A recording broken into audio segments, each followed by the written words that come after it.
नमस्कार साथियों, मैं ऋषभ सिंह अपने YouTube channel Earthography with Rishabh Singh के माध्यम से एक बार फिर आपके समक्ष उपस्थित हूँ। जैसा कि आप सभी लोग जानते हैं कि अभी अभी भारत जो है एक चक्रवातीय विषम परिस्थितियों से गुजरा है और उस चक्रवात का नाम ताउते था। कहीं कहीं पे तौकते भी उल्लेख में आया है। यह नाम म्यांमार के द्वारा दिया गया था।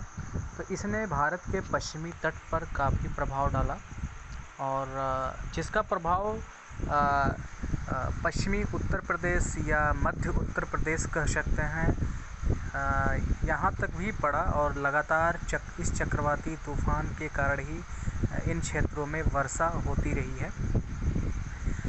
अभी हाल ही में एक नए न्यूज़ के अनुसार या मौसम विभाग के अनुसार एक नया चक्रवात आने वाला है और इसका नाम है यास, YAS। यह नाम ओमान देश के द्वारा दिया गया है। इस चक्रवात की उत्पत्ति अंडमान निकोबार द्वीप समूह के ऊपर होगी। वहाँ पर न्यून वायुदाब का क्षेत्र बनेगा और आप जानते हैं कि इस प्रकार की जो चक्रवातें होते हैं, जो उष्णकटिबंधीय चक्रवात होते हैं, ये निम्न वायुदाब का केंद्र होते हैं और जिनकी तरफ हवाएं तेज़ी से आगे आती हैं। ऐसी स्थिति 25 से 26 तारीख के बीच देखी जाएगी।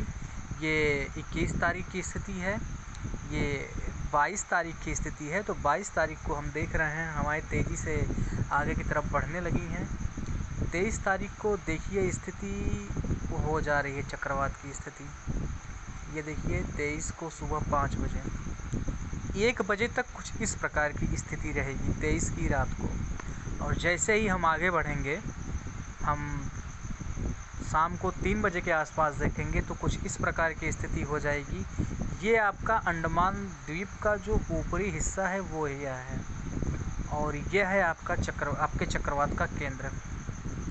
24 तारीख को चलेंगे तो कुछ इस तरह की स्थिति हो जाएगी। धीरे धीरे केंद्र मजबूत होता चला जाएगा। ये आपके 25 तारीख की स्थिति है और ये अब धीरे धीरे बंगाल की खाड़ी का जो उत्तरी छोर है, जहाँ पे कोलकाता या बांग्लादेश स्थित हैं, वहाँ पे इसका प्रभाव धीरे धीरे बढ़ता चला जाएगा। ये 25 तारीख को शाम को 6 बजे की स्थिति है और ये 26 तारीख सुबह 7 बजे की स्थिति। 7 बजे के बाद ये 11 बजे की स्थिति है और फिर जैसे ही 26 तारीख को शाम का 4 बजता है, उसी समय यह चक्रवात जो है, यास जो चक्रवात है, भारत के पूर्वी तट से टकरा जाता है और टकराने के बाद विषम परिस्थितियां पैदा कर देगा। इसके पहले जो चक्रवात आया हुआ था अम्फान, कहा जाता है कि इसकी तीव्रता उतनी ही होगी जितनी कि अम्फान की थी।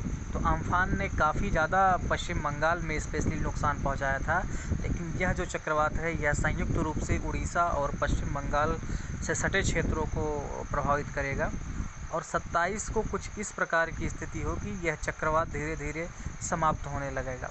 निश्चित तौर पर जो ये चक्रवात होते हैं, जो उष्णकटिबंधीय चक्रवात होते हैं, ये सागरीय क्षेत्रों पर अधिक सक्रिय होते हैं, लेकिन जैसे जैसे स्थलीय भागों में प्रवेश करते हैं, इनकी जो शक्ति होती है वह क्षीण होती चली जाती है और उसका प्रभाव उत्तर प्रदेश में भी पड़ेगा और अच्छी खासी बारिश हो सकती है। यहाँ पे अगर हम देखें कि 26 तारीख को बारिश कितनी होगी, स्पेशली अपने यहाँ, ये तो है आपका भुवनेश्वर के आसपास ये है चक्रवात।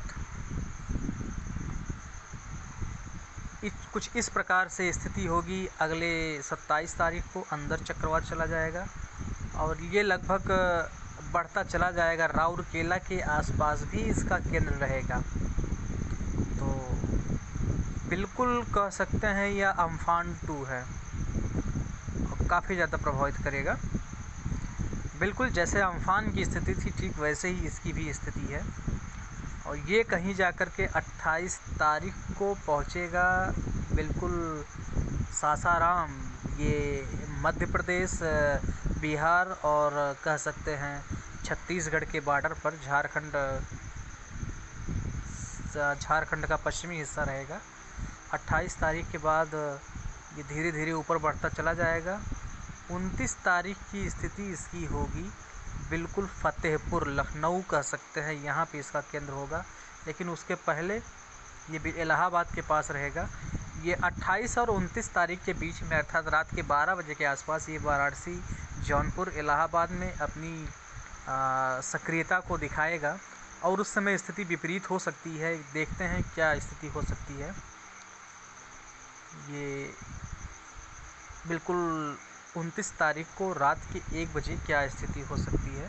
तो हम देखते हैं थोड़ा बारिश कितनी होगी। विंड, रेन, थंडर, तो बारिश बहुत ज़्यादा बारिश हो सकती है, लगभग 30 मिलीमीटर की बारिश होगी। और यहाँ पे अगर देखते हैं शाहगंज में तो 18, यानी कंटिन्यू बरसात होती रहेगी। जैसे अभी और ताउते चक्रवात के द्वारा बारिश हुई है, इससे भी ज़्यादा और ख़तरनाक बारिश होगी। एक प्रकार से कह सकते हैं जो बरसात हो रही है ये प्री मानसून वर्षा है, यानी मानसून के पहले की जो बरसात होती है उसको प्री मानसून वर्षा बोलते हैं। तो ये प्री मानसून की जो बरसात होती है कहीं ना कहीं उष्णकटिबंधीय चक्रवातों के माध्यम से ही होती है। तो ये इस चक्रवात के बारे में आगे जैसा भी अपडेट रहेगा हमारे वीडियो के माध्यम से आपको मिलता रहेगा। आप हमारे इस YouTube चैनल को सब्सक्राइब करें, शेयर करें और जो आपका कीमती सुझाव हो आप उसे हम तक प्रेषित करना ना भूलें। हमें आप अपना कीमती सुझाव दें। बहुत बहुत धन्यवाद।